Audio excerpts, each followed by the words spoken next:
दोस्तों पापनगर ड्रामे जी नई अपडेट बेहतरीन अपडेट में तव्हां सभिनी प्यारनि खे अॼु वेलकम चवंदासीं। शायदि कोसो वर्क यूट्यूब चैनल में सभिनी दोस्तनि खे ख़ुशि आमदीद।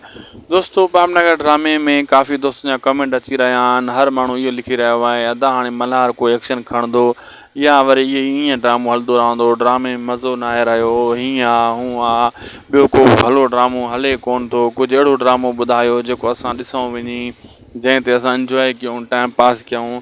उन दोस्तनि खे अॼु कुझु रिव्यू करे हिन जे लाइ बारे में ॿुधाईंदुसि, कुझु अहिड़ा स्टेप ॿुधाईंदुसि, उहे ड्रामा तव्हां ॾिसी सघो था फ़िलहालु टाइम पास जे लाइ। हिन वीडियो खे आख़िर ताईं ॾिसंदा। शायदि कोसो वर्क यूट्यूब चैनल खे ज़रूरु सब्सक्राइब करे छॾींदा। हीअ अव्हांजो ई चैनल आहे। दोस्तों दरअसल मां तव्हांखे ॿुधाईंदो हलां त सभई दोस्त इन परेशानी में हूंदा आहिनि त कहिड़ो ड्रामो हुजे। दोस्तों पापनगर ड्रामो त माशाल्लाह सुठो हली रहियो आहे, ईअं न आहे जो न आहे, सुठो ज़बरदस्त हली रहियो आहे। पर अगरि अञा बि तव्हांखे नथो वणे त पोइ तव्हां पुराणा ड्रामा जीअं तकरार, ज़ह ज़िंदगी, दर्दनि जो दरिया, जा पंहिंजा वेही, पथर दुनिया, पथर दिलि, मतिलबु काफ़ी अहिड़ा ड्रामा पिया आहिनि। वारी वेरनि जी वस्ती, मतिलबु उहे वञी तव्हां ॾिसी सघो था जेसीं ताईं नओं ड्रामो पंहिंजा वेरी या रियासत ड्रामो लॉन्च थिए।